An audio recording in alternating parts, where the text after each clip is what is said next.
Are you not happy with your team's quarterback situation right now? Or is your quarterback holding you hostage before the season even begins? Aaron Rodgers. But no, we got the 2026 NFL quarterback draft class. It's never too early to talk about it, right? And especially if you need a quarterback, then we have to talk about it. Here are my rankings. It's straightforward. And I've done 21. Here is the list so far. So any of these guys like Noah Fafita and beyond, still dudes I need to get to. I've watched a lot of these guys. However, I just haven't done a full evaluation. And I know you're saying, where's Arch? Don't you worry. We're going to be talking plenty about him. But my real question is, McDonald's, you're losing out big time. Like, what's going on over the marketing team? I'd be giving NIL right now to Arch Manning, like the Golden Arch. Like, that just, you stick a McDonald's right in Longhorn Stadium, forget the football field, just put the McDonald's right there already. Like, this just doesn't make sense to me. Get on board here. This will be vibing too. You could have like the Golden Arch between, like the three inclusion between Eli, Peyton, and Arch is like that perfect cast. And maybe even a cameo from Chad Powers here and there. Man, I'm telling you, missing opportunities out there, McDonald's. Get those Happy Meals out together. But anyway, we'll be including Arch Manning in my rankings for the 2026 NFL draft class. But I am going to be 100% keeping an eye on him. It just comes down to he's only started 2 games. I also think the Manning way is a very serious argument of him coming back for his senior season. So all those things. And in general, like all these quarterbacks I have evaluated here and given grades to, I've watched typically at least 6 games, mostly like 7 to 8 with these guys, and some even their entire season. Guys like Drew Allar, I think I've watched every single game of Drew Allar this past season. So I just really don't feel confident giving Arch Manning an evaluation after 2 games started, and then some, stuff in like later games like Georgia and Florida and stuff like that. Like, it's just not enough for me to feel confident, even though I really like Arch Manning and he would be up there top 2 probably, maybe even number 1 with how he has played so far. I want to be clear with that and why he's not in my rankings. But going into the actual rankings here, and here we go. Let's get into it, man. I'm super pumped with this class. It's exciting. And also, I will be including a link for this, and you can take a look at my rankings at any point throughout this process. You can criticize me and say, what are you doing? Why do you have him or there or that? And you can take a look here. You can click on these right here. So you just click on this, and it'll take you right on over to that player. Now, it doesn't have the scouting report. I have that on my notes right here. And then also the games that I have watched. It kind of just goes over the plays that I liked, the plays that I didn't like. I might have to take pictures of these and include them. We'll see. But for right now, these are my like little notes on it, and little grades for my actual scouting report, and hopefully that helps out quite a bit. But wait, let's get into my scouting report. I'm going to be taking a look at my notes, kind of jotting down and follow along. Maybe I'll include some highlights and stuff like that. But Marcel Reed, this guy reminds me of Jaden Daniels. I know he does, man, and I made a mistake with Jaden Daniels in evaluation, but Marcel Reed has got that dangerous athleticism. He is so elusive in space. He will make defenders miss. He will absolutely make you look silly. There was one announcer that was hilarious, and he had this dude on skates, but there is some fantastic plays of Marcel Reed in open space, just making dudes look silly. He is so athletically gifted, and also it's not just that. Like, he is one of those dudes like that is going to make your offense better because he is just in the backfield, like Lamar Jackson, in the presence that he probably has with Derrick Henry, making him even better too, because when linebackers have to account for Marcel Reed and guys like Le'Veon Moss, I can't wait to see him get fully healthy this season too, but like, it's so difficult to cover these two guys when you're doing that zone read and option offense.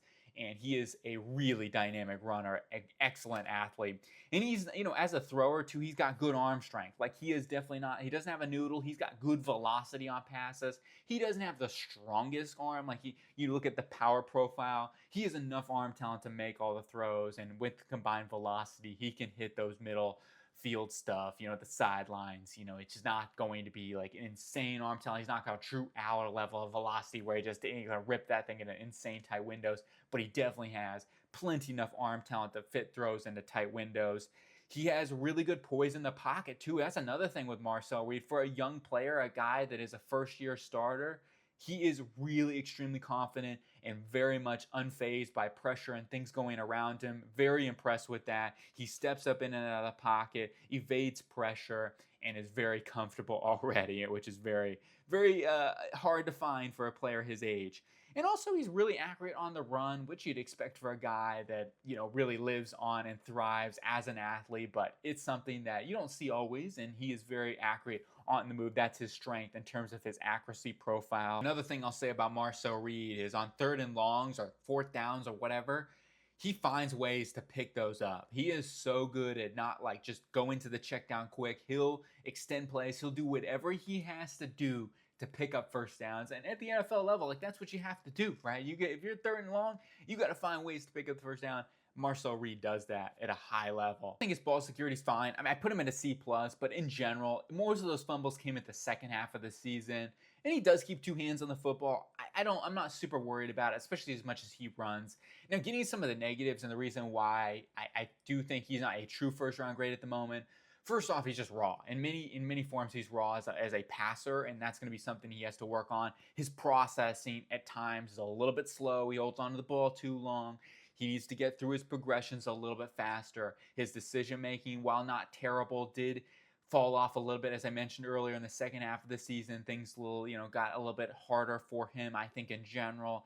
Anticipation got to, like I said, speed up that decision-making, that processing overall, getting the ball out on time, anticipating receivers coming open in windows. Those are all things Marcel Reed, I do think, will just naturally get better at as he goes into a second full year as a starter.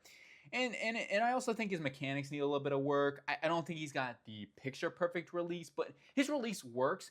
My more concern with him is his lower body mechanics. His footwork a lot of times is not, his feet aren't planted correctly and he's kind of all over the place there.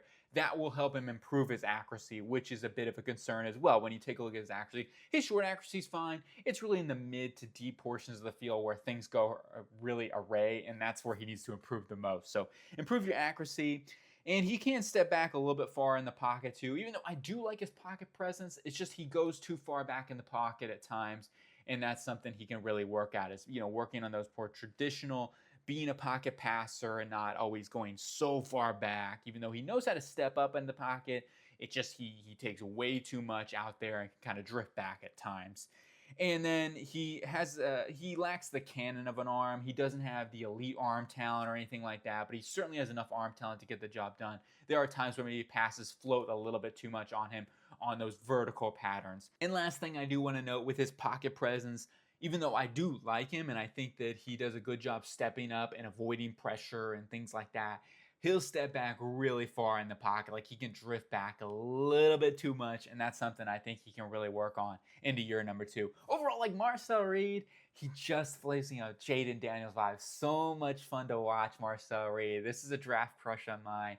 He probably will end up coming back for another season. He's very young as a player right now, but if he does come out, I'm telling you right now, he is going to be one of my favorite players in the entire draft. He is so much fun. But on to number 2, Drew Allar, that quarterback with the enticing, insane, you either love him or hate him, it seems like, for Penn State fans. Drew Allar, I'm a big fan, though. I've fallen in love with him. I've watched every single game of Drew Allar, and he's one of those guys where I see the traits, and he continues to get better. There are really 2 big areas that are holding me back from him to being a lock top 10, top 5 pick at the moment, and it's the accuracy, and it's also the anticipation. Those are things that have to get better for him. The decision-making at times this season wasn't always perfect, and is definitely something he can improve on. Overall, I thought he was a decent decision-maker. There were definitely it was more deep down the field that I thought his decision-making, that's where his grade lowered for me. But short to intermediate, I thought he was very, very good in that regard.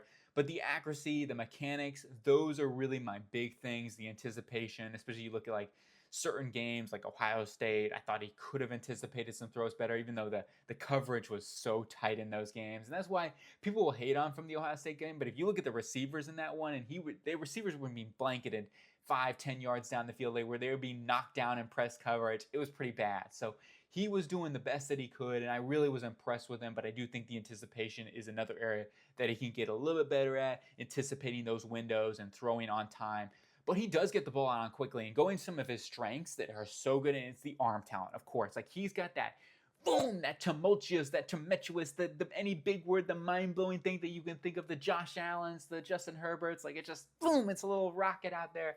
That thing lasers over the middle of the field. When he is on it, man, that velocity is one of the best in the business right now in college football. Really good arm talent. And also, he is a sneaky athlete. Especially this season, he really showed that he can make plays on the move and really create with his legs. And that's kind of, I think, one of his biggest improvements this season overall, other than the accuracy, he did improve for sure, but his rushing ability really showed this season. He was not afraid to make plays with his legs, and there were multiple times on third downs he picked up first downs, and he breaks sacks too. It's not LaNorris Sellers level. He's not that type of athlete or strong, but he is definitely very strong. He's probably number 2 in this draft class in terms of breaking sacks in the pocket. He's also very good with his pocket presence. He understands, he can feel pressure around him, he steps up and just has a general very, very good feel of the pocket and is able to extend plays and things like that. His ball security was fine. I saw a couple of fumbles here and there, but overall pretty dang good. I think Drew Allar, with some continued improvement in those areas, can be a top 5 pick very, very easily. And with those tools that he has, definitely has a lot of upside. On to number 3 here. It's Darian Mensah, the quarterback that is transferring over to Duke, got like a huge NIL deal, $8 million over 2 years. Once again, he's a guy that may not come out this class because of that NIL deal in the 2 years, and he can make plenty of money over in college.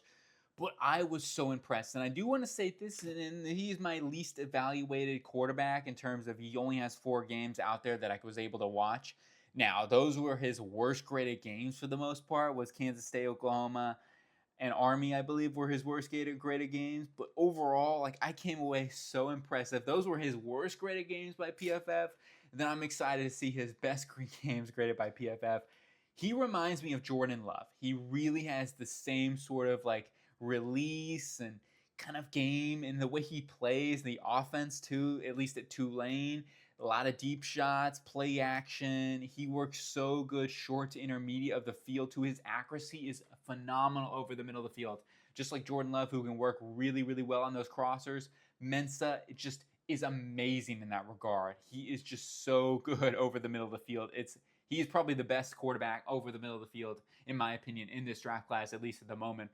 And I also think that he is really good with his pocket presence. He definitely knows how to step up in the pocket for a young player, for a first-year starter.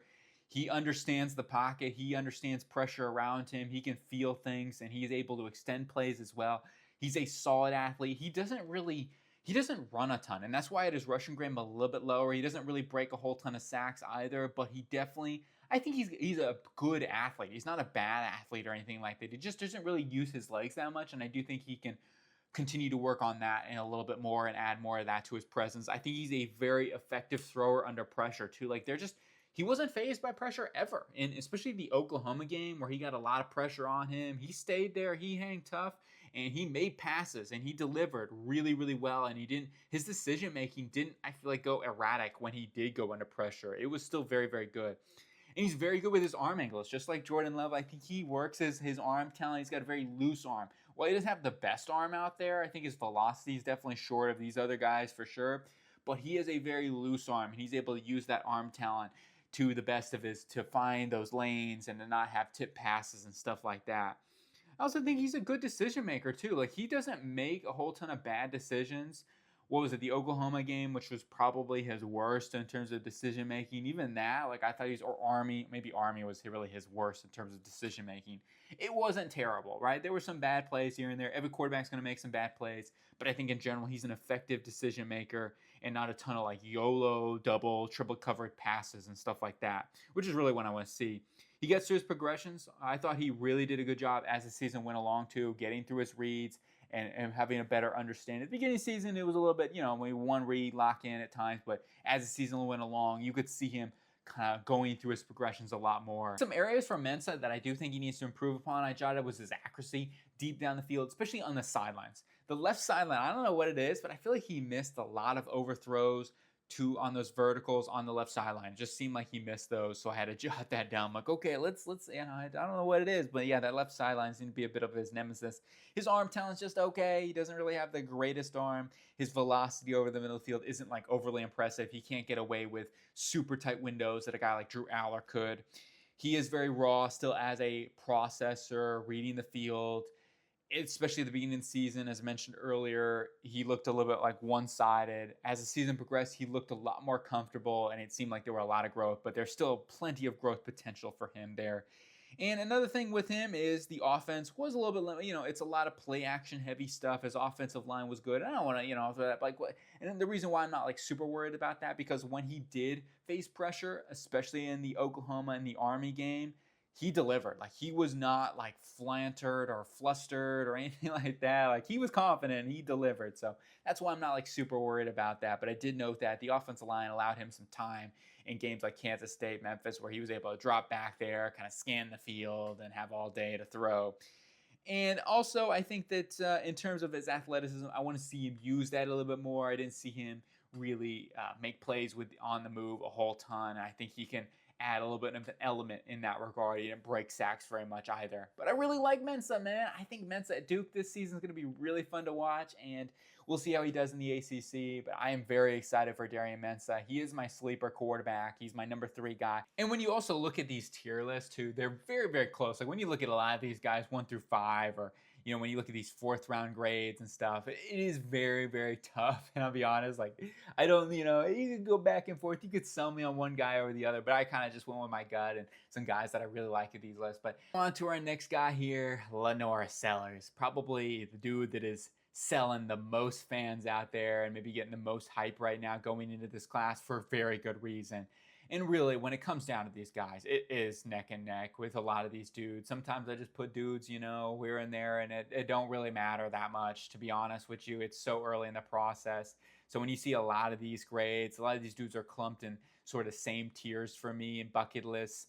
But I have him here at number 4, and let's talk about him. LaNorris Sellers, his biggest superpower, his biggest strength, well, is his ability to evade pressure and basically just break out a sack. I don't know the amount of, I would count on my one hand, the amount of times that he was brought down on first contact, because it's so few. Literally, there are times South Carolina's offensive line lets him down, lets up free rushers right up the A gap, and he consistently breaks away. And you better lift your weights before you go against LaNorris Sellers. He is that physically imposing of an athlete. Speaking of an athlete, he's a very good athlete. He's an explosive athlete that has plenty of rushing ability. He is very dynamic. So yeah, you better bring it when you're coming against LaNorris Sellers. I think his accuracy's fine. I put it a little bit low. I do think his accuracy needs to be some work on, his mechanics especially. Those are some things he's going to have to really hone his skills on, working on his footwork in the pocket and continue to work on his release a little bit better to tighten that thing up a little bit. So those are really some areas I want to see him grow going into this next season. But in general, it's not as bad as maybe as I thought and people were saying. His pocket presence too is very, very good. I think he can feel pressure at a solid level. There were times where I think he didn't quite feel pressure, but in general, I thought his pocket presence, he stepped up and was able to evade and maneuver pressure. He extends plays. We already mentioned that. He extends plays. Amazing. Keeps his eyes downfield, looking to make plays and continue not just, ducking his head and run. His arm talent is plenty good enough. Once again, like Darian Mensah, I don't think he has an elite arm. I don't think he has that amazing drive velocity to rip passes into tight windows and to get away with that. Guys like Drew Allar can and whatnot. But he has enough arm strength and plenty enough to throw the ball down the field. I actually thought his deep accuracy really was his best out of all these for right now. So he's not, he doesn't have a noodle of an arm or anything like that. Plenty enough arm talent to get the job done. And some of those things can be worked on, which is the mechanics. I think that's part of it. But going on to some of the negatives though now with LaNorris Sellers, I think his processing and anticipation are probably his 2 biggest areas of weakness right now. Decision making can be clumped into that too. There were some passes where I felt like he threw it into double coverage or some windows that I just don't think he's able to really fit his arm talent into. As I mentioned earlier, his arm talent is just okay. He doesn't have to quite have that cannon of an arm. Some of it's a little bit of mechanics and stuff. He doesn't really step into throws as well, especially under pressure, and that's where sometimes passes fall a little bit short. He doesn't really drive his arm and his legs through the passes. He'll kind of just throw with his arm rather than bring his body to the whole thing. And it happens with his accuracy too. So that definitely hurts his accuracy in general. But his process and anticipation needs to work on anticipating those windows opening up, getting the ball out on time, reading the whole field. Those are areas. As a young player, he's a 19-year-old guy. I can forgive you for some of those things. But it does need to show some growth going into his next season. And then also, I think that, in terms of his vision as a runner, why I didn't have a higher grade of him as a runner is when there were design runs for him. I thought his vision wasn't amazing. He ran into offensive linemen quite a bit, so that's something I did want to note with him. There were some free rushers and blitzers he missed. And I also think that he's more of a linear athlete. He can make dudes miss. He's more of a guy that's going to run through you, though, right? And that's okay. He's a physically imposing mother, you know what. So that's really what it brings to the table. So, yeah. And the last thing I do want to mention is that I thought he did struggle a little bit with his accuracy under pressure, a little bit more than just average. I thought his accuracy really under pressure can be improved, falling backwards and things like that. So LaNorris Sellers, really fun prospect. If he can work on some of those mental things and his accuracy side of the ball, I think he has the talent to go top 10 in this draft class. And number 5, Carson Beck. I think he's the most underrated quarterback right now in this 2026 NFL draft. And it's mainly because people are going to talk about his biggest Achilles heel. He has one major flaw: under pressure decision making. It is so bad, at least this past season for Georgia. When pressure comes, he is a different quarterback. He gets flustered. He throws bad passes. He'll throw YOLO passes. His decision making is just erratic, and it needs to be improved this season at Miami. I'm glad he came back. Hopefully he can work on that and get better, because to me, he is a Bo Nix style of quarterback. He is somebody that can be your field general. His accuracy is very good generally. He had some misses here and there, but for the most part, very accurate quarterback. He is lethal over the middle of the field with his pocket presence, and his anticipation and processing is probably the best out of these top quarterbacks in this draft class. He can read the field, he gets to his progressions, and he understands where leverage is at and things like that. It's just pressure is such a problem for him. And also he's got good arm talent. His release, his mechanics are very good. He looks so clean. It looks like he really has worked hard on his mechanics, and his throwing motion definitely has very good release and overall mechanics, and velocity on throws and arm talent is very solid. Not elite, but good. He's got plenty enough arm talent to make all the throws and very good velocity over the middle of the field. Once again, it comes down to that pocket feel, blitzer feel, pressure, ball security is just okay. His rushing ability, he's sneaky. He's not a bad athlete or anything like that. Doesn't use it a whole ton, but he does use it on occasions. You go and you watch the Florida tape and you're going to say this guy's undrafted, right? Or the Texas tape at times, you're like, oh my goodness, head scratching. But many games where there were so many drops on film that I'm like, oh my goodness, Georgia wide receivers dropping wide open passes right in the bucket. And it made me, fall a little bit more in love with Carson Beck. And he was one of the guys that I was a little bit lower on going into the 2025 NFL draft. And after really watching him this season, I'm coming away a little bit more impressed. And definitely, maybe the expectations were low, so I just felt a little bit better after that. But in general, I came away impressed with Carson Beck in his film. And I think there's a lot to be had if he can improve on that big weakness. Let's move on to number 6, Nico Iamaleava, the quarterback with the great unique name. And I know it's being talked about a lot right now, and on and off the field, of course, for some things. Like, I'm not worried about all that stuff. Sometimes things happen, but I know NFL teams will be doing some diggings if he does declare this season. What happened with his dad and the UCLA, the transfer, the money, all those sort of things. Once again, I think he's a bright kid with a really talented future ahead of him, and I think he's a good kid in general, so I'm not super worried about all that stuff. Strictly on field, this guy has some of the great talent you're going to find from a quarterback prospect, and it starts off with that cannon. He has a cannon. I think he's actually has the furthest throws that I saw out of any of these quarterbacks. I saw him throw 75-yard bombs, 85, monster. He's got big time arm talent. Let's just put it that way. He can really throw that thing into tight windows. He had some of the tightest window throws that I saw out of everybody. He can really dial that thing in and just missile it into the slimmest of windows, man. Really some incredible throws on Nico Iamaleava's tape. He's also a really good athlete, too, despite he's got, his bigger size. 6'6", 215 pounds. He's very agile for that size, too. He definitely can shake and bake and make dudes look a little silly out there. He's not going to, pick you apart with his rushing ability or anything like that, but he definitely is a sneaky athlete and somebody you have to watch out for. In terms of as a passer, I think he does a really good job standing in, even under pressure, and really standing tall in the pocket and making throws.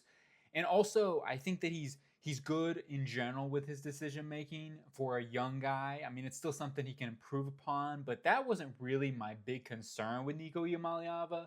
His decision making to me seemed fine, especially for where he's at in his developmental cycle. It can be improved, but it wasn't a weakness of his game. Really, the big weaknesses to Nico Iamaleava's game right now were his accuracy, his wide open misses. There were just so many times where I'm left like punching myself in the head. I probably got like bruises or something, but why he just missed so many wide open throws over the middle of the field, deep balls that would have been touchdowns. So that to me, like there are games, the Alabama game, for example, that would have been a way bigger victory for them had Nico Iamaleava, finished some of those plays and made those throws. So if he can consistently nail those, he is. I'm telling you, the sky is the limit with this guy. The anticipation and the processing is another big weak point with him. He stares down, and Tennessee's offense once again makes it a little tricky sometimes for evaluation of quarterbacks, but he does stare down receivers, and a lot of times as those first two reads aren't there on that one side of the field, he's stuck in his head and he's running. So that's something I really want to see him improve at UCLA. And with his accuracy, those two things, the anticipation, the processing, being able to react and throw in, with the windows opening up and the spaces and things like that. I think he could be so much better of a quarterback. So I really am hoping that UCLA is going to get the best out of him in that offense here this next season. And we'll see if he does decide to come out or not. But for me, he is a top quarterback prospect that we need to talk about, that definitely has all the tools and all the talent to be a really, really good quarterback with some refinement in those accuracy in the mental side. On to number 7, the Golden Bear, the former Golden Bear headed over to IU Hoosiers. Let's go. I'm so excited. Hopefully he'll be really good for the Hoosiers after losing Curtis Rourke. It's going to be a little tricky, but I think Fernando Mendoza has a lot of potential to be really, really good for this Hoosier football team. And with Mendoza, he reminds me a lot of like a Drake May style of quarterback. He is very similar in regards to his size, his arm talent, his sneaky athletic ability. He's decently accurate. Now, I do think May had some accuracy concerns coming out of North Carolina, and so does Mendoza over California. And let's go ahead and talk about some of these things here. Starting off with the strengths about him. Mendoza, he's tall, he's big, he stands in there in the pocket, he can deliver. He certainly has the arm talent to have no problem fitting in tight windows, deep balls, you name it. He can throw them all. He's a really, really solid thrower of the football, has all the plus arm talent you look for. And then also, I think that he has a solid release as well. His release, especially for a taller guy, it's quick, it's compact, and it's thorough. It definitely gets the job done. He is generally accurate at all 3 stages of the field. I think his deep ball accuracy needs to be the most improvement over the middle of the field especially. I saw him miss the most in that regard, deep middle of the field. That's something I think he's going to have to iron out and hopefully show a little bit more at IU in that Hoosier offense. But I do think he's going to be perfect for those go balls that IU does a lot. And the sideline throws, he's really accurate on those. And also he's super accurate on the move. I think that's really where he thrived the most in the boot action game in Colorado or California's offense this past season. Just so good in play action on the move to his right. It was almost redundant style where he was just doing it over and over and over again, but for good reason, because he was so accurate there. They're probably like, hey, let's just do it, man.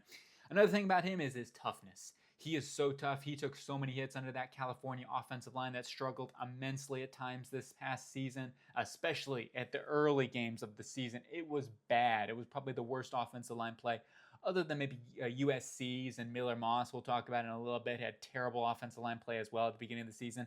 But Mendoza, the offense line did him no favors through good portions of the season. He kept getting up, he kept fighting and getting, it didn't matter for him and all that stuff. So that's important.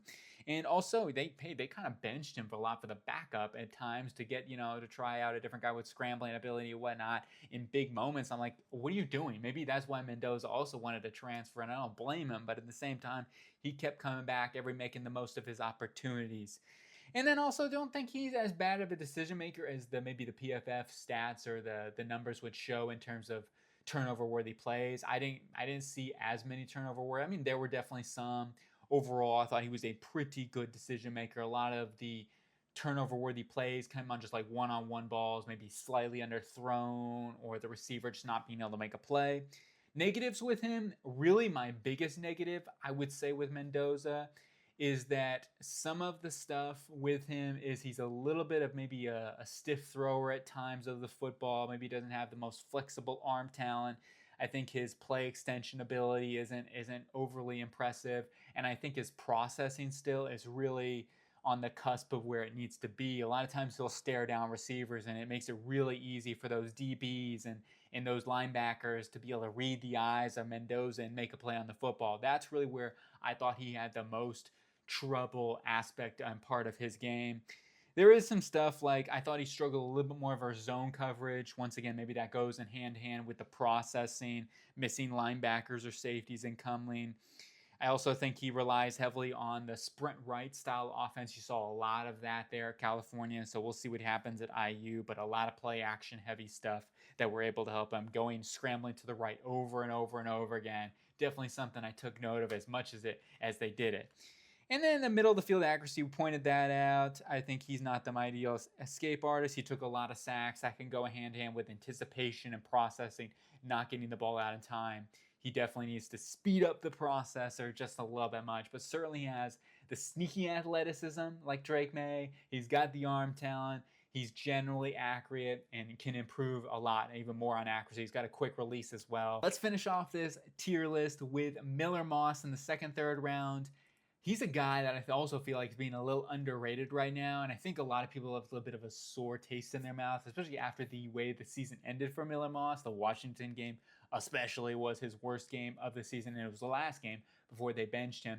I think his film was super impressive, though, at the beginning of the season. As I talked about with Mendoza, I think USC's offensive line here for Miller Moss did him zero favors, was horrific at times, too. And Miller Moss did a really good job with his processing, getting the ball out on time. He can read the field. And opposite of Mendoza, I think Mendoza was best in man coverage abilities. I thought Moss was best in zone. He depicted and dissected zone coverage routinely, reading safeties, reading coverages and linebackers, understanding where his leverage was in soft spots and zones. And with his quick, lightning fast release, I think he'll be great in like a West Coast scheme, timing type of offense. He just thrives so well at reading coverages quick, releasing that ball, lightning speed, and he's got enough arm talent, enough velocity to be able to fit into tight windows. He'll challenge them. He doesn't have the greatest arm. I'll definitely say that he doesn't have an elite arm or anything like that, but he's got enough arm talent to get the job done, especially in the short to intermediate areas. And I also think he's got some good touch as well to at least layer some throws and things like that. But his release is really what stands out to me as a huge highlight in terms of the traits, in terms of the mental side. I think he is so good with his processing, and his anticipation is generally good as well. But his processing really makes up one of the things he's so good at. In terms of the accuracy, he is generally accurate all three levels of the field. I didn't see a whole ton of accuracy issues besides the end of the season, which once again, I think there were some things there that were going wrong in general. And Lincoln Riley, they were not vibing at that point. There was a lot of things. So I'm going to give him a little bit of a off the hook. I'm going to see how he does with Jeff Brom now at Louisville. Very, very curious to see how that goes. And I do think that Louisville could be a sneaky team to watch out for this season. And also think that one of the things that really he did so well, stepping up into pressure, taking so many hits, that takes a toll on you through the season. You know what I mean? Like when you take 100 hits throughout the year, I mean, it can be a challenging on anybody. So that's why I can forgive some of that stuff in general. And I also think that he has some Mac Jones qualities to his game. I think he reminds me a lot of him. He's really, really solid quarterback with not great athleticism, but he's accurate up the seams, especially like Mac was, and he can deliver the ball on time and stuff like that we saw from Alabama days of Mac Jones. So that's kind of what he gives me a lot of similarities. Now, there are some disadvantages to that too, like Mac Jones. I don't think he has the arm power to really, throw things into the super tight windows or anything like that. I think that his pocket presence as the season went along got a lot worse. He started like stepping back and starting like seeing ghosts and stuff like that. I feel like his accuracy seemed to have problems as the season went along. Like it just really, things took a different, toll and whatnot. But in general, he is very, very accurate. He's not going to create much as a scrambler. He's really not. I mean, that is he is not going to give you much with his legs. So he's more of a statue back there. He's going to be a pocket passer. And then in terms of his misses, I thought his misses were really over the middle of the field as the season progressed in terms of accuracy-wise. And then finally, play extension, definitely not going to add a whole ton there, right? He didn't break a whole ton of sacks. He's not LaNorris Sellers or Drew Allar type of strength of profile and all those sort of things. He really kind of rolled out to the right consistently to get away from pressure. That was his one thing, was let's go to the right, just like Mendoza did a lot, was like, let's get to the right side where I'm comfortable. I'm as a right-hand quarterback and do those sort of things. But in general, I came away really impressed with the 6 games that I watched of Miller Moss this past season. And I do think he is very much in that day 2 conversation of quarterback that could rise. I don't know if he's got a super high ceiling, and that's why maybe, some of those other guys I have higher, or even some of the round 4 guys that we're going to talk about now potentially have a bit of a higher ceiling. Let's get on to the next tier here, which we're going to start with John Mateer. I know, great segue, right? But any of these guys, I think, have some really interesting tools or some sort of like trait where it's like, oh man, this guy could be a first round pick if he can put it together. But they have a couple like glaring weaknesses to their game that I'm like, I just can't ignore. And I would see them more as a project at the moment rather than a guy that I would start right now or anything like that, right? So that's really where this tier is. So going back again to John Mateer, quarterback, formerly of Washington State, transferring over to OU, a boomer sooner now. John Mateer is a guy that if you put him in a Chiefs jersey, you'd be like, is that Patrick Mahomes playing? Like his play style is very similar to Patrick Mahomes. He's not Patrick Mahomes or anything like that, but the way he plays the game is very similar to a guy like Patrick Mahomes. He's got that arm talent. He doesn't have arm talent Patrick Mahomes, but he's got the velocity. He's got the arm angles, the sidearm throws, the unique arm angles and stuff like that. He has all that to his game. He also has plenty of enough of like scrambling ability. He can escape, he can make plays on the move, play extension. He's a really good runner. There's consistently times where he's making a play on the ground every single game, if not a couple each in every game. I think he is really good in terms of like the wow moments, right? Like the tight window throws where it's like only a couple of quarterbacks seem to be able to do stuff like that. Like John Mateer can do some of those plays and have those moments where you're like, I'm standing up, I'm going crazy as a fan or whatever. Like, oh man, that's insane. So if you just watch the highlight reel of something, you'd be like, oh my goodness, that's insane. And you got to watch the whole film. But like, there's some highlight throws out there that just stand out with John Mateer. He also, I think, does a really good job with his release. He's got a really, really good quick release. And that's why I think he can thrive in like a quick timing offense, even possibly if he gets better with his processing. A vertical offense would make a lot of sense too for John Mateer. Let's get on to some of the negatives, right? There's a couple of big ones. It's the wide open misses, first and foremost. The accuracy was brutal at times. Oh my gosh. I'm like, dude, you have wide open players deep down the field and you just couldn't consistently, really not even just consistently, you just couldn't hit them. So he's got to get better with his accuracy, especially deep down the field. Middle, short were both hit or miss. Some games he was okay. Some games it was just really, really strugglesome to watch. He has a lot of play action or like rollout throws too, where he relies on that a little bit. That's something where I feel like he can't rely on that all the time, right? Making plays from the pocket, needs to do a better job of that as well, and staying inside the pocket rather than just escaping the pocket all the time. I thought his pocket presence was a little bit rough in that regard, right? Just too reliant on getting outside the structure and where his comfort zone was. Maybe it's partially because he's a smaller guy, 6'1", 219, well, size-wise, right, or height, I guess. That's definitely something that could be something you have to think about. He drifts back quite a bit in the pocket. And then there were a lot of 1 to 2 reads, and then I'm like, I'm ducking my head, I'm running, doing those sort of things, going to rely on my athletic ability rather than hang in the pocket, get to our backside dig or whatever. I didn't see tons and tons of that, and I'd like to see more of that with John Mateer. And that also goes to lack of anticipation with him and really seeing those windows open up, seeing the full field, being able to calculate, oh, okay, my receiver is going to be coming open. Let's throw him over here. Let's throw him open, right? Those are some things.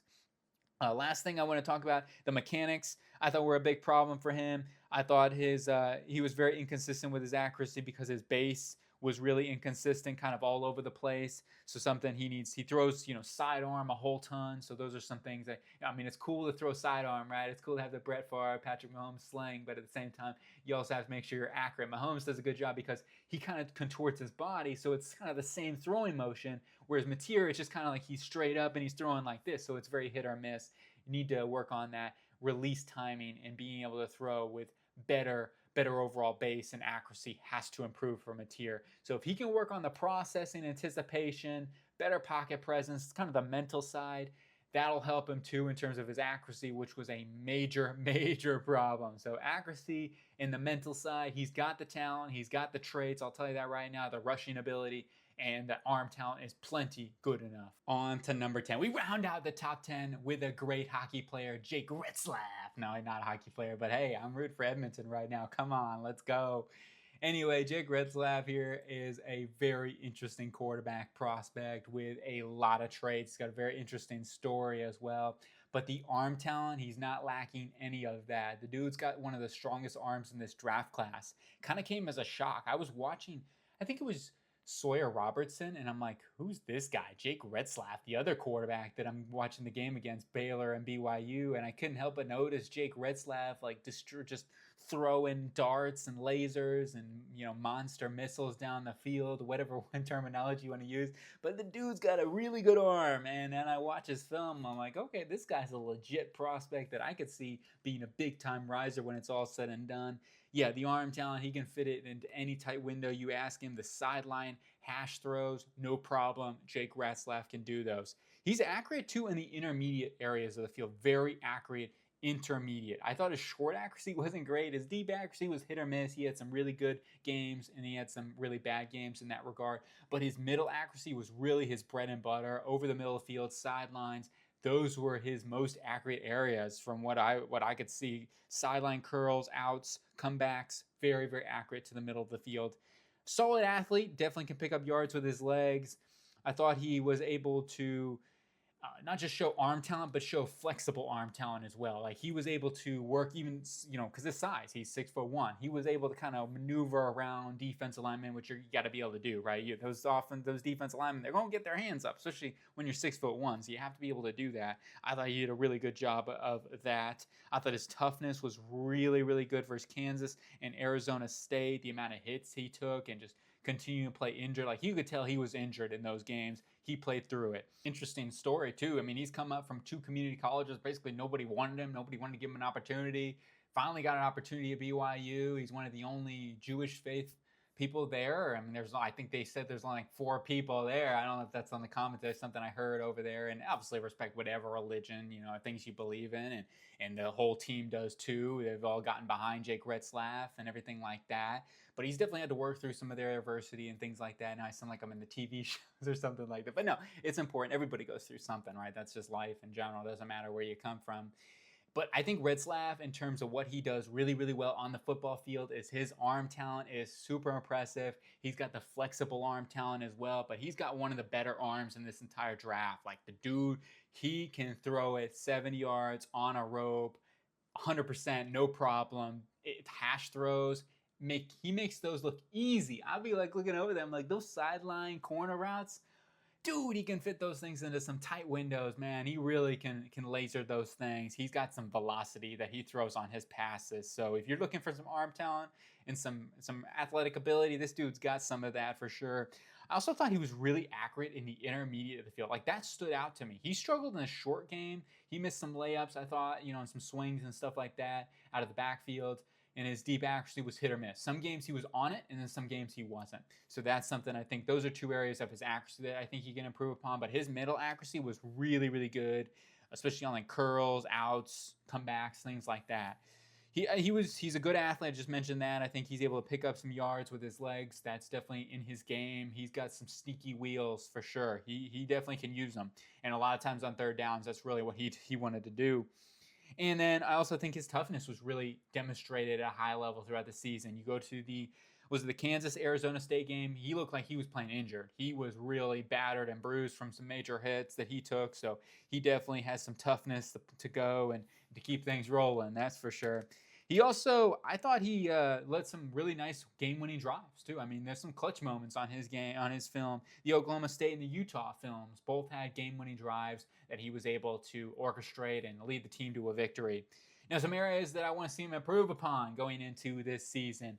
First off, I think his touch he doesn't have the greatest touch. Sometimes he puts too much velocity on throws. Maybe he doesn't have the overall layering ability over the middle of the field, over linebackers and stuff like that. That's something I think he can get a little bit better at, putting a little more air on throws.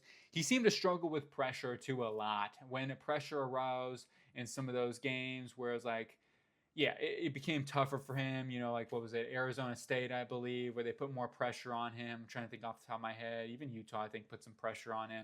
But there were some games where when pressure started to get around him, he seemed to start to panic. On third downs, they ran the ball a lot. Instead of letting Retzlaff really determine it, like they were just going to run the ball and be complacent like third and nines or whatever. I'm like, why don't you throw the ball? They ran the ball a whole ton. I know that's a little bit of scheme-based, but that's something I noticed.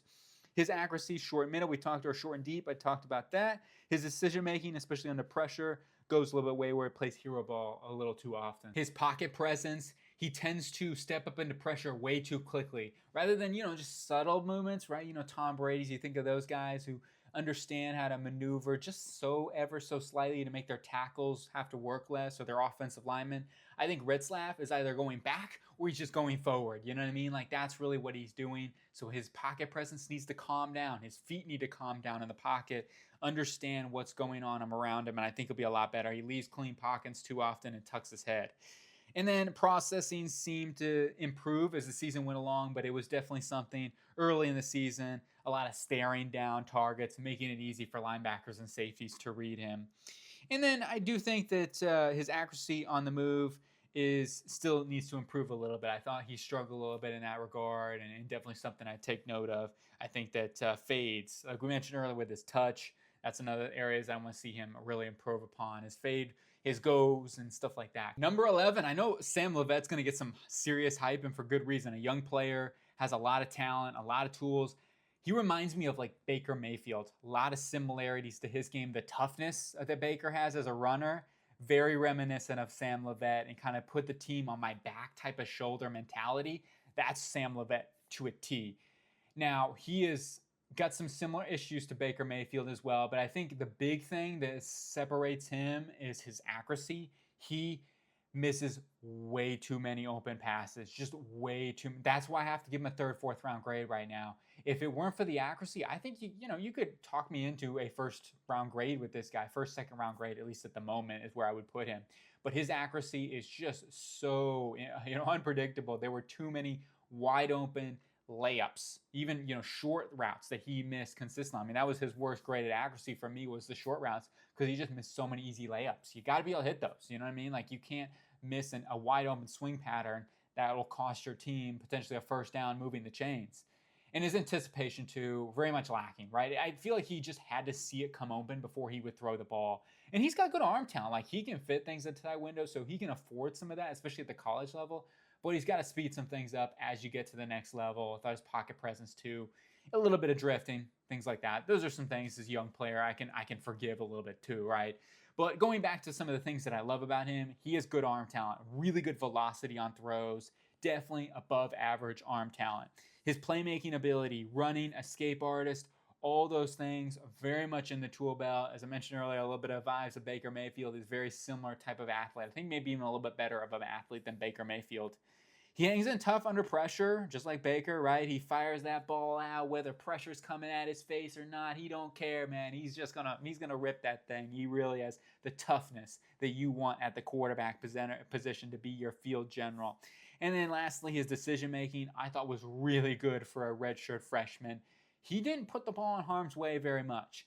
Now, there's a little caveat to that. I also feel like he didn't really put the ball in harm's way a whole ton, right? He didn't layer throws into tight windows. It didn't see tons of that. I didn't see a whole ton of wow moments where like, oh my goodness, that throw is a one-on-one. That's you don't always have to do that, but I feel like that he didn't really have a whole ton of the wow moments as some of those other quarterbacks like a John Mateer or a Jake Retzlaff had. Now, these guys are all on the same bucket list for me, and I think Sam Leavitt could be a first-round prospect when it's all said and done. But for right now, just too many things there. The anticipation, really was lacking there, and I think he needs to really work on honing in on timing based with his offense, when his offense, really focus in on that. That's going to be a big thing for him. And his processing, his speed has to go. He has to speed up his timing and get rid of the ball quicker. And then there are plenty of tip passes at the line of scrimmage. That could be a bit of a height concern with him. Maybe he's just under 6'2", and he's definitely a smaller guy. He looks slim. I think he played under 200 pounds this past year. We talked about the accuracy. Not a lot of translatable NFL tight window throws or layered throws. Needs to learn to be able to slide, right? It's good to have the mentality, that toughness, but if you're going to take so many hits that you can't be on the field, then that's a problem too. So there are plenty of times on film where it's just like, slide. You don't need to take that big hit. Like, he's taking unnecessary hits that you just don't need to do. And we talked about him stepping back in the pocket. He's a little bit vulnerable to taking some really big sacks. On to number 12, Cade Klubnik. I know Klubnik seems to be unanimous as a top 3 quarterback right now. I just don't quite see that. Definitely an interesting player that has a lot of traits. And maybe another guy like Sam Leavitt, similar to a Baker Mayfield style of player. I mean, I understand the toughness, the running ability, the arm talent. He's got all that. I mean, he's got good velocity, definitely has good athleticism. I think he's got some really nice go balls. Like, that's really something Clemson, vertical offense, they do a lot of that. Klubnik is pretty good in that regard. And I also think he's good with play extension. Like, he can get out of the pocket and really that's really where he's at his best, I think, is getting out of the pocket, making throws from there. Now, his accuracy on the move, I still think can be improved upon, but in terms of what he makes the most plays on, I think it's when he gets outside the pocket and doing stuff like that, because he's dangerous with his legs, and he obviously has the arm talent, the velocity, the arm angles to be able to do some of that stuff. Now, I really, what I struggle with most on with Cade Klubnik is his decision-making, first and foremost, and his accuracy. Those two things, probably my biggest gripes on him. But his decision-making, there's just too many times where he's putting the ball in harm's way 3, 4, 5 times a game, and that's something that's a no-go at this point, especially if I'm putting him as a first, second round pick. I just can't see a guy, if you're putting the ball that much in harm's way, that's going to be a tough sell for me. Now, once again, he improved. He's definitely improved in that department. It's still an issue for him, though. His accuracy, as I mentioned, short to mid is rough. I thought his deep accuracy was okay. Short to mid, in terms of the sideline especially, he was okay. But in terms of the middle of the field, I think he did well on some curls and digs over the middle of the field. Still needs to work on ball placement in that regard a little bit. But short layups, missed them way too often. And yeah, you got to get better at that. The release is a little hitchy too. It's not a terrible release. Like, he's got a quick enough release, but I do think he's got a bit of a hitchy release that can impact his accuracy as well and his mechanics. His arm talent is solid, not elite, but it's good. I think he's got solid enough arm talent. Maybe it's just the release that's throwing me off a little bit there. I think he throws too many tight window throws, right? He relies way too much on his arm talent, and I do think that release maybe gives him a little bit millisecond too slow of a response time on that. And his processing too, stuck on one read a lot, right? Too easy for DBs and linebackers to read, and that goes hand in hand with the processing in the decision making. The anticipation was actually okay. I thought he did a pretty decent job of anticipating some windows and being able to throw into some tight windows and stuff like that. But once again, sometimes it was just like you're reading it wrong, or you're staring down receivers, or you're throwing it right into double, triple coverage, and I'm getting really scared. So in his pocket presence too, he evades the pocket way too quick. I mean, he's like, I want to get on the move. That's where I'm good at. You need to hang in the pocket more consistently. It's not going to work all the time in the NFL. Another guy I'm a little lower on is Garrett Nussmeier. I mean, Nussmeier's got a lot of interesting things about him that people like, and I understand, like the gunslinger mentality. The dude is really solid with his anticipation and his processing, I think, are really, really good. You can see an NFL path to his game, and obviously his dad's a coach for the New Orleans Saints. You can tell he understands football, and he understands how, to read and manipulate safeties with his eyes too. Those are some really things I do like about Nussmeier. I'm just searching for some of the higher end traits with Nussmeier, and that's why maybe for preseason, I think he's got a higher floor than the guys I have above him. But at the same time, do I think he's got a higher ceiling than some of these other guys? And that's where I kind of have a discourse on this. And I think, once again, going back to the good stuff, the tight window throws. I mean, he has some really, really good tight windows. He's not afraid to put that thing and to throw receivers open. Like, that's a big part of the NFL game. Like, you can't just say, you know what, I'm going to wait for somebody to get open. No, I think Nussmeier does a really good job of getting and throwing receivers open. He gives me a little bit of Kirk Cousins vibes. So there's a lot of that to his game. And I think he could be a very similar player, right? And Kirk Cousins, what, 3rd round? I think that's where Nussmeier, at least value for me, is at right now at this point. Now, I think his short accuracy good. I think accuracy with a clean pocket is very generally good. I think he is really good with his air on his deep balls. I think he puts really good amount of touch, okay? And also, I think his deep seams are really impressive too. Very accurate up the seam. Aaron Anderson's going to be a fun wide receiver to prospect to watch out for in a couple of years, but I think that he does a really good job of putting a lot of air on throws and being able to put some touch and passes. Now, going to some of the negatives and why I have him lower with the upside and stuff like that, the decision-making was just way too, like Klubnik, the decision-making, especially for a guy who is a little bit of an older prospect at this point, right? He's not like ancient or anything. I'm not calling him, no ageism out here. I just think that I would like to see it a little bit further along at this point. And that's why I can give the nod to some of these other guys too if they're a little younger, have a little more time in their developmental cycle.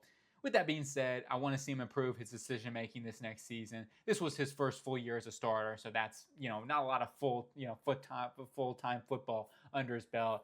And it's not like if he was a 4th-year starter, then I would be really concerned. So that's where I'll be at with that. But for right now, I do want to see the decision-making improve. It was really bad in games. Plenty of YOLO passes, missing linebackers, missing DBs, and throwing it right to them for pick sixes and stuff like that. And also he got away with some interceptions that I thought should have been too, for zone coverage especially. And then his arm, definitely not elite. He's got just an okay arm, more of a noodle rather than a laser. Once again, he at least can read the field and can anticipate, so that helps him out. However, can he get away with mistiming? Can a guy like Nico Iamaleava or Drew Allar get away with those things a little bit more? Absolutely. So he does not have the arm talent really to test those tight windows as often as he does. He is not going to create much with his legs. He can't really extend very much at all. I mean, he does extend here and there, but at the next level, that's not really going to be his bread and butter. He cannot really create a whole ton there as a runner. Accuracy under pressure really deteriorates, right? That's his biggest Achilles heel and why my accuracy grades were lower, especially over the middle of the field. He missed way too many passes under pressure. And I'm surprised the LSU offensive line did let him down at times this year. More watching the film, I do think it wasn't perfect, but at times he still had a decent enough. It just depended on the game and whatnot. Overall, when he was under pressure, it was a little bit rough to watch with Nussmeier. His accuracy really took a step back. He tends to drift back in the pocket and throw off his back foot, throw some jumpers, things like that. Definitely a concern for me. A lot of jump stuff and, throwing off his back foot, especially with his arm talent. You really can't get away with stuff like that. And you really shouldn't be doing that in general, but I did see it quite a bit on Nussmeier's film and in playing hero ball like that. And then size limitations, I don't think he's the biggest guy. I think he's built well throughout his frame. He's not the tallest guy, still some batted passes, things like that. Overall, Nussmeier, once again, I understand why he's getting some first, second round buzz. He looks like a really, he's a pocket passer. He's got a lot of the things going for him. When you just watch Nussmeier, you're like, yeah, I like some of the throws he makes because he can make some really pretty passes, got a nice spiral and everything like that. I do question some of those decision-making issues, the arm talent, the rushing ability, and the accuracy under pressure really were big detriments to why I have him a little bit lower than some of these other guys. Moving on, though, to number 14, Aiden Childs. And a guy, as a Spartans fan, I think this dude could really get this Michigan State team back where we actually have a chance to win in the Big Ten. Really a big fan of him, but there's just a couple of huge glaring weaknesses. I almost would think that he's kind of like Drew Allar when he was a freshman. I'm hoping that he takes that step that Drew Allar took this past season, because he just has a couple of glaring holes, the mental side and the accuracy, two huge areas that he struggled with immensely. Starting off with the good, though, because there's a lot of good. And if you just watch the Maryland game, you're going to be like, oh my gosh, this guy's a top 5 pick. Dude is insane. He had some deep balls in that game. I mean, he always has some deep balls throughout his tape that are just so impressive. But he was really on the money there, and he has the arm talent to make things fly, man. And he's right there with Nico Iamaleava as the guys that I saw throw the furthest passes in college football, like 75 yards in the air. Aiden Childs has that ability, certainly has the velocity to rip type windows. He comes from a pro-style offense, too. There's a lot of under-center stuff, play action, run. and they love to take their deep shots, right? Like Aiden Childs brings that vertical pushing ability to that pro style scheme, and I think he is the perfect fit for them in the transfer they got out of him. He already is a captain for them too. As an 18-year-old, he got that C on the chest. That means something, I'll tell you right now. So another thing with him is I like that he is really poised in the pocket too. So his pocket presence, his blitz feel, play extension, just the overall feel he has in the pocket is very, very good. Also, he's really good athlete too. And that's one thing I gotta mention. He's definitely got the athleticism. You give him some space, man, he certainly can take off, and he will break a lot of tackles in and out of the pocket. So he's a tough guy to bring down. He's already well built for, like I said, as young as he is.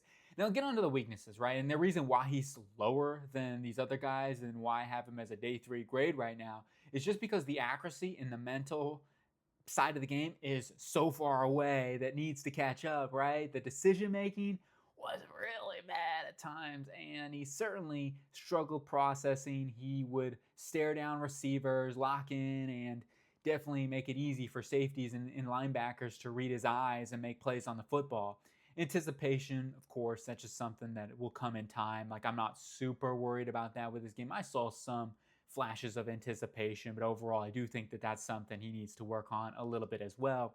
My biggest concern is with the decision-making, processing, and the accuracy. The accuracy, he missed so many wide open, over the middle of the field throws. He missed a ton of deep throws. Short accuracy was okay. I can deal with some of those misses that he had. For me, though, you have to work on those deep shots, and the middle of the field accuracy was just so bad. He missed like tons of wide open receivers. Once again, it's not like these are tight contested windows. These are guys that are coming wide open, and he's missing just layup throws you gotta hit. And I think part of that is really he struggles with his timing and his footwork. Those are big things. He just doesn't really always in sync with his upper body and his lower body, and his feet are all over the place. They're not planted a lot of times. So he's going to have to really hone in on his mechanics as he goes into this second full year as a starter for the Michigan State Spartans. And then lastly, some of the intricate things, as I mentioned, with his processing.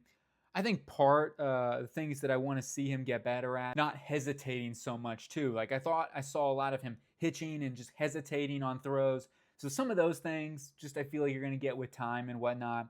A couple points I do have here written down. I thought he was great on opening drives, like first half, second half. He was really, really good, on the money, in rhythm. But then afterwards, he just really struggled and fell off a cliff or something like that. I don't know what exactly happened there, but he was really good with the kind of the stuff that you probably go through in practice, right? That first half, first drive stuff you do, the simulated things and practices, he knew that. But as it went on, as he more had to feel it, I think he struggled a lot more. And then one thing I do have written down too, he was more inaccurate to throwing to his left. And I'm not just talking about running to his left. I'm talking about just throwing from the pocket to the left. I noticed him miss way more throws to his left. So that's just a little note. Maybe I'm hallucinating on that, but I just felt like I saw him miss a lot more throws to the left side here. And last thing I have here put is too many times he struggled in the red zone. They were stopped in the red zone. So I want to see him get a little bit better in that red area, convert field goals and missed opportunities into touchdowns. But don't get me wrong, Aiden Childs is a guy I really like, and I'm telling you, he has a legit top 10 upside with some improvement. And I do think he is probably 2 years away. I think he's more of a 2027 prospect, if I'm being real. Talon Green, Arkansas. He is another guy that I like a lot. There's just a couple of big areas he has to show me improvement on. His release, first and foremost, is a little windy, really windy. He just doesn't have the velocity on throws to fit tight windows if he's late, which is a problem with him. And that is why I put him at the lower end of this tier. You could easily tell me right now he should be at the top of this tier because his accuracy, I think, is better probably out of anybody in this tier. It's just his processing and anticipation are just way too slow for my liking, in combination with his release speed and overall velocity with his arm talent. And that causes him a lot of problems. And I'm just wondering, is that something he can fix? Is that something he can get better at? So yeah, of anticipation, processing, those are areas you can definitely improve upon. He's not a super young prospect. He's not an older prospect, so I'm going to give him the benefit of the doubt. He's still going to be able to improve in those departments. But you talk about the things he's good at, right? He's got monster size, 6'6", 230 pounds, maybe a little bit of Trevor Lawrence-like as an athlete too. I think he's a very, very good athlete because he's got tremendous size and great linear explosiveness.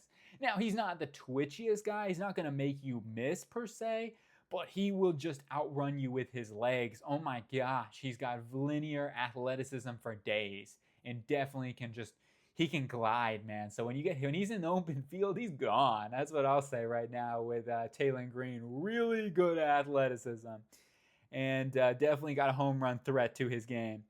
And then in terms of his, like I talked about earlier with his accuracy, I think he's accurate on all three levels of the field. Like for the most part, I didn't have any problems with his accuracy. He was on target, short to intermediate, more accurate than the stats would say too. I think the stats have him a little bit lower on the accuracy level, but I thought his accuracy, just watching the games that I watched, I thought they was very, very accurate. He's very good at throwing on the run too. Excellent thrower on the run. You get him on the move, he's very, very dangerous. He's not a bad decision maker. He'll have occasional lapses, but generally he makes very, very good decisions. And it's more of a maybe throwing into too tight of windows and stuff like that. Sometimes it gets him into trouble. His play extension, talked about that, throwing from off platform is really high level stuff with Taylor Green. Very, very good. One of the better players in this draft class at that. Going back to the negatives though, the release, I've talked about that. The arm strength is just, man, going into those tight windows really is not his strength point. And when he's late, which he is quite a bit, and it definitely shows up there. Ball security was an issue for him. Not as bad as the stats would say I wrote down, but it is still an issue. He did fumble quite a bit. And then most of the fumbles, too, I feel like, since he does run a lot, some of them were kind of like, he just dropped the ball, or it was like a miss on zone reads, like stuff like that. It wasn't necessarily him being stripped. So I thought he did a pretty good job with being able to hold on if he was hit from behind. It was just mainly on like zone reads. He would fumble or he'd drop the snap or something like that. Deep accuracy is hit or miss. So some games I saw he was really accurate down the field, and some he was really, really bad.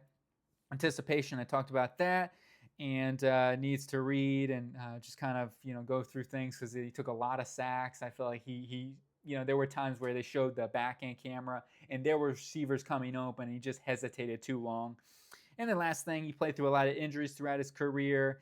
And there's going to be some things there that, we're going to have to talk about when they do evaluations and the medical checks. Is everything check out there? Because he did miss quite a few snaps and was definitely a problem for him this past season. So just kind of noting that there had to be taken out on many drives throughout the season.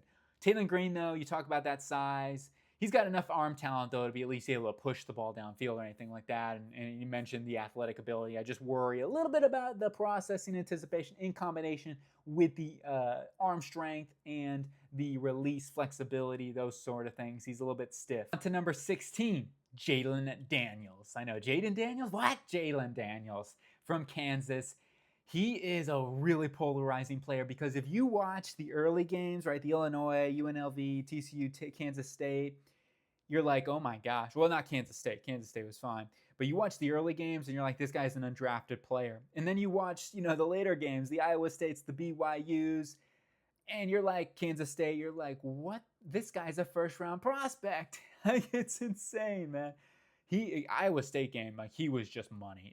They were unstoppable on offense. Jalen Daniels, pardon me, I'm gonna get that confused now. I said it, you got me on that one. But Jalen Daniels was unstoppable in that Kansas State or in the Iowa State game. Literally one of the best games I watched out of all these prospects. He was just on the money in that game, and he looked like a superstar.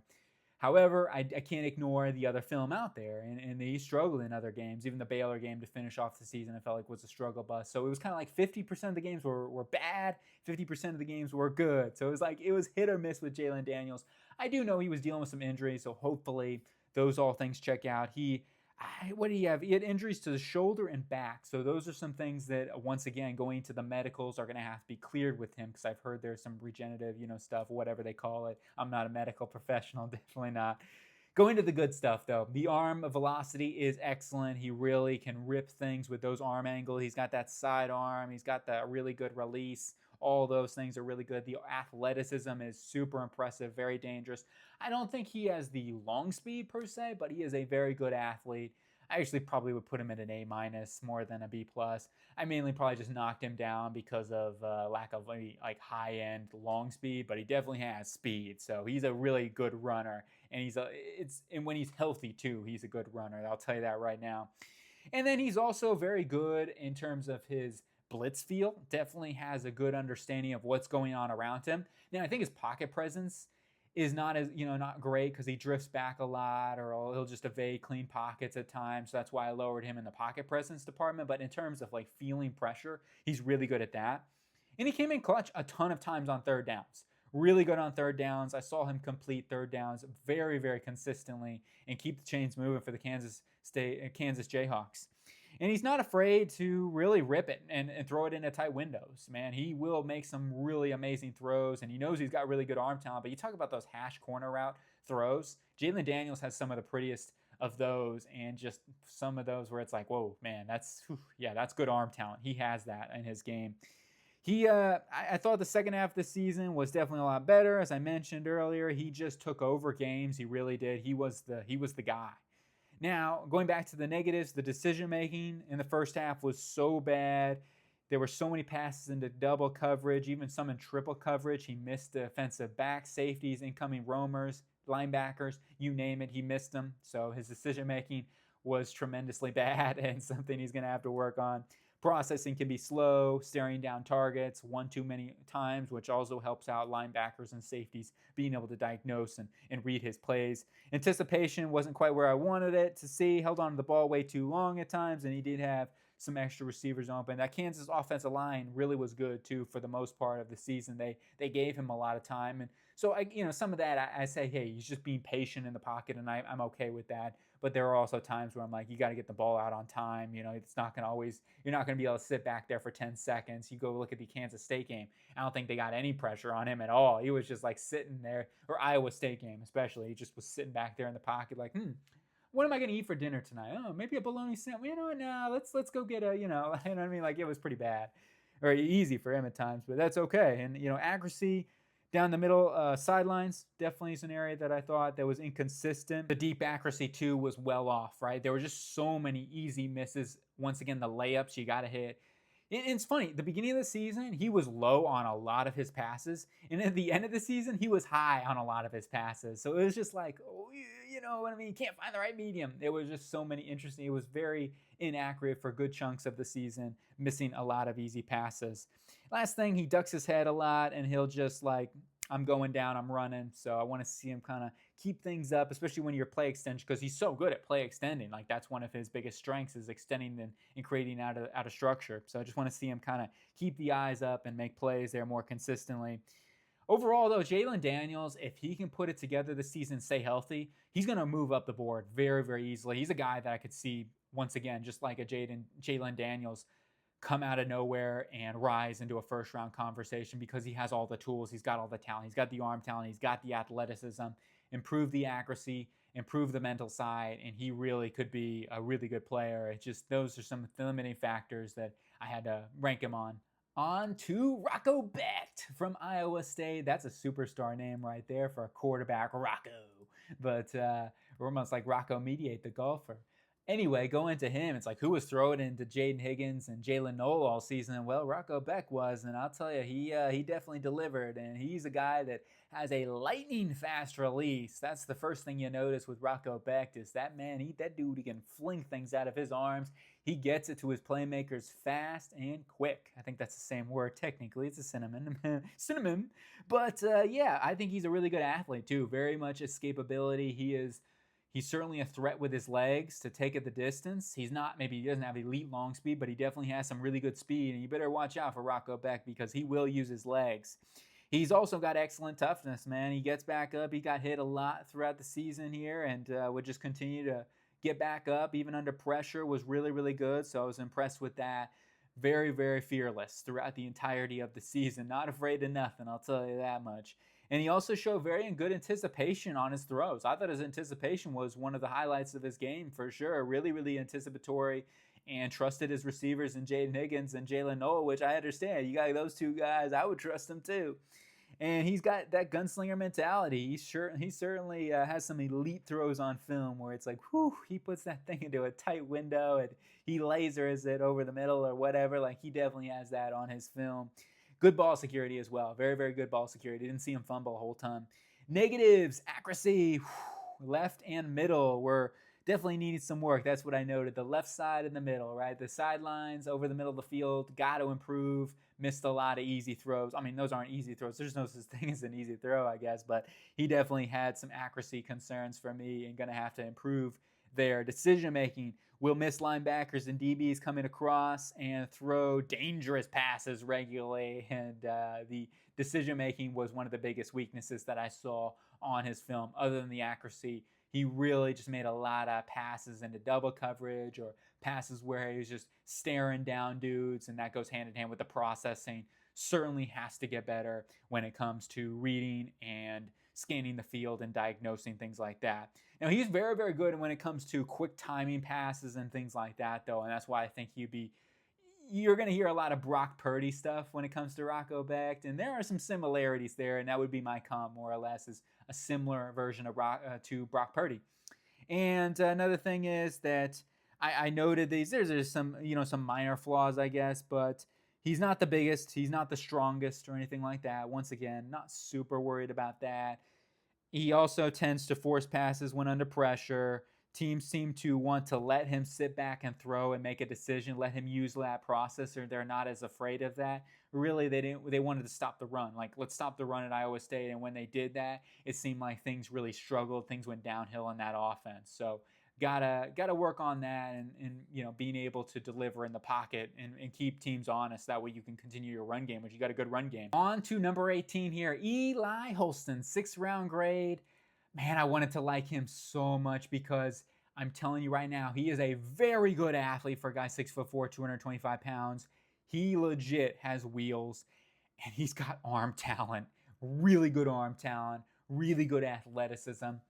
But, the accuracy is so bad. The decision-making is so bad. The processing is so bad. If I can sum it up right there, it's a headache thinking about, but man, does this guy have some upside. He really does. So I'm hoping that this next season for him, he can develop, he can mature, and really grow in this Pittsburgh offense because the talent is all there. Look at those uniforms, too. That's like a little design. He didn't actually wear those this season, but man, those are some sweet classic uniforms. They need to bring that back. Those are vibing. That helmet, that logo, oh man. I like those a lot. Going back to this, though, he made a lot of big clutch throws in big-time moments. He definitely has the theatrical in him, for sure, so I like that to his game. Talk about great linear athleticism. Not the most twitched-up guy or anything like that, but really good linear athlete. Breaks tackles as a runner and from the pocket. His pocket presence, he steps up in the pocket, has a general feel. I think he can improve in that regard for blitzers, but I do think he's got a good pocket presence feel. He has good velocity to fit things into tight windows. His release is a little unorthodox, but he is quick. He's at least quick with his release. So, hey, I'm fine. Yeah, you're Phillip Rivers. I got no problem with that. I think his release is fine, and it works for him. So he's just got to work on his timing and his overall footwork to work on that accuracy, man. That's a big thing. Accuracy on the move, though, is a plus. That is the one area that I gave him as a solid grade or above average grade. Thrower on the move, he's very, very good at that. That's really the one area he's comfortable at. Definitely has the gunslinger mentality. All right, I'll tell you that right now. Going back to the negatives, though, decision-making, so rough, man. He played hero ball all the time. Double coverage, triple coverage. He threw it. So many YOLO passes. Accuracy, very rough at all levels. Consistently missing layups. Gotta hit him, man. Come on. Go like those Pacers out there. Tries fitting throws into too tight windows. That's another part of the decision-making. Has to process zone coverage better. The defenders get the best of him, being able to read his eyes way too often, missing defenders consistently, routinely. I talked about not being the most flexible athlete, but there is so much upside to his game if he can just hone some of the the inconsistencies and the decision making and accuracy. But for right now, it's too early. It is too early on Eli Holston. But this guy has first round traits, I'll tell you right now. Next quarterback is Sawyer Robertson from Baylor. He is an interesting player. He has a really good pocket presence and overall feel. Like those to me stand out to him. Like he's also a solid athlete, not an elite athlete, but he's a solid athlete that will make you pay on the ground. He definitely has some speed, and I saw him home run it. Like he can definitely take it to the house, and certainly has some long strides. So he's a linear athlete, but he's definitely a good sneaky athlete. Don't give him space. He will take off on you. But I was really impressed with his pocket presence.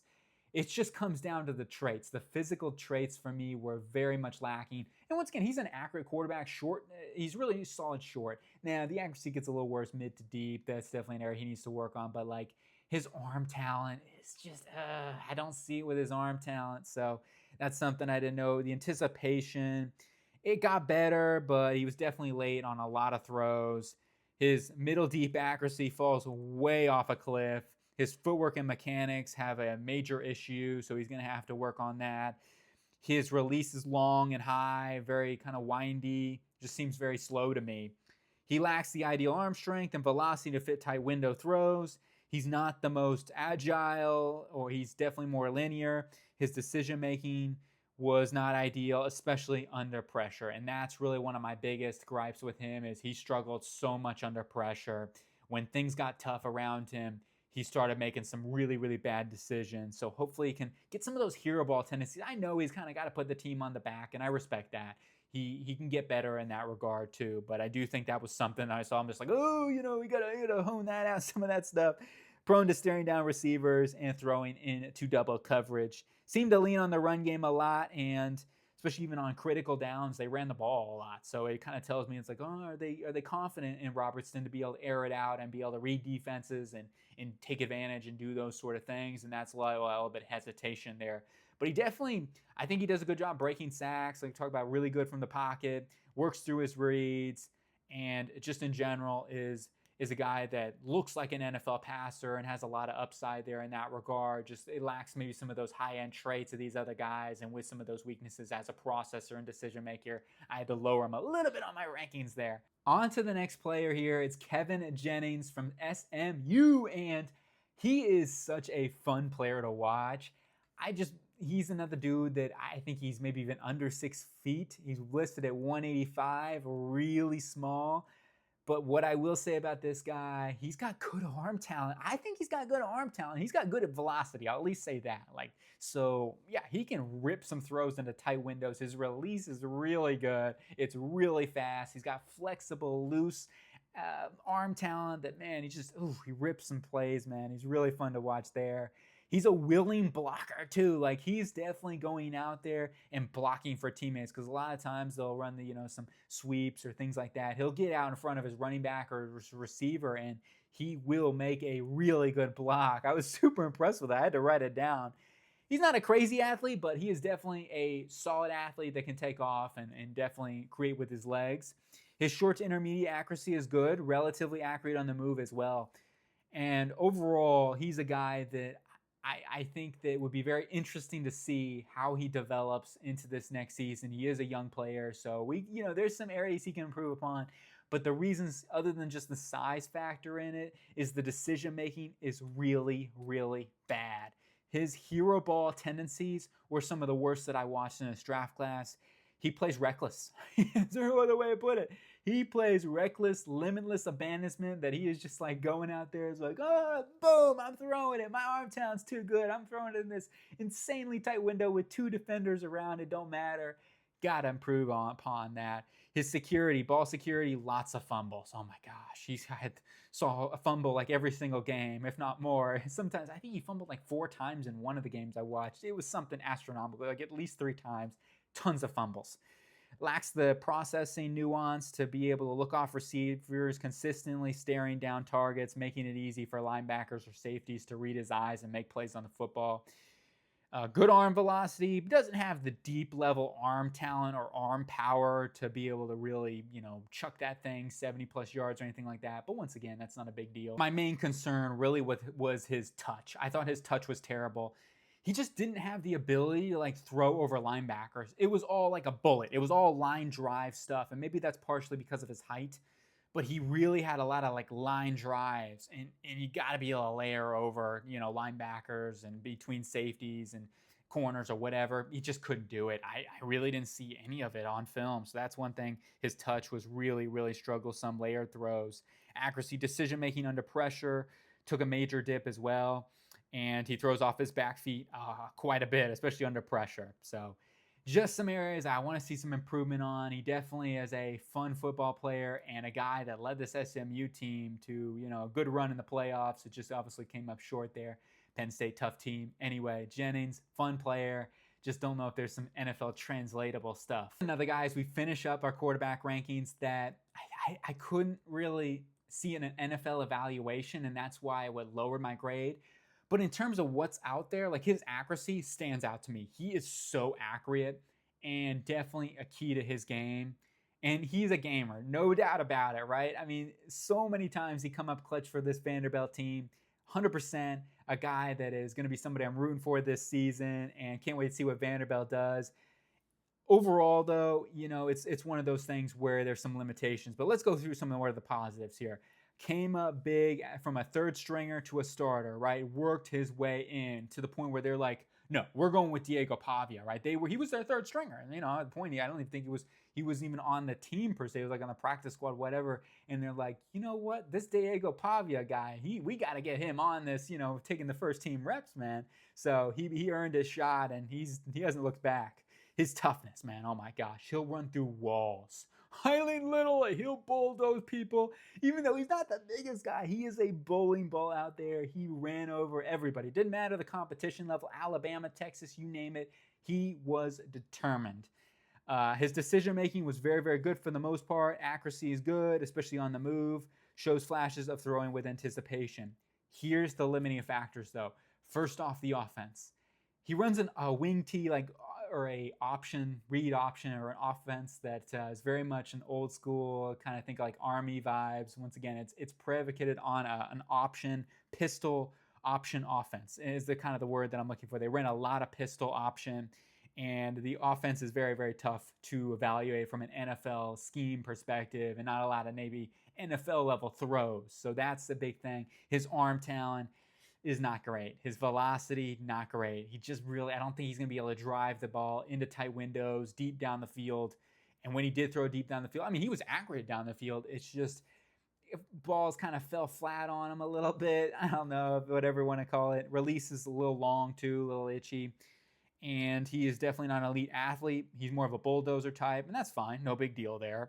Size, very undersized. I mentioned that. Processing is tough to judge because their offense is kind of like 1-2 reads and then run. That's really what it was for Pavia. And also his ball security at times on zone reads and pitches were a little bit rough. Now, once again, at the NFL level, I don't expect to run tons and tons of that, but that was the only area where I struggled in terms of his ball security there. Overall, the processing is so difficult to judge. I thought his play extension ability was just okay. Breaking sacks, pocket presence was okay. It was mainly his arm talent and his processing where I really struggled the most. He just doesn't hold. I don't know if he's got the NFL arm, but maybe he can prove me wrong here because he is certainly a gamer and a fun player to watch. So Diego Pavia to finish up the list on a high note. But that's going to do it here for the 2026 preseason edition quarterback rankings. Let me know what you think, agree or disagree. Also, let me know you got some sleepers. You gotta hit me up. Who you high on? Who do you think could be a big-time riser after this season? And there's a lot of guys here I haven't scouted yet. Some of these dudes mainly just because of lack of film, right? Like guys like Austin Simmons, Dante Moore could all be first-round picks. Just need to see some film out there with these guys. So keep an eye on Tommy Castellanos, fun player. It's transferring over to Florida State. That'll be a good one for him. Maybe they can turn that Florida State team around this season. Mark Growinski going to Iowa. That'll be another one, going from a jackrabbit to a Hawkeye. So a lot of dudes to definitely keep an eye out on, but that is going to do it here for the quarterback rankings. I hope you guys have a dope day.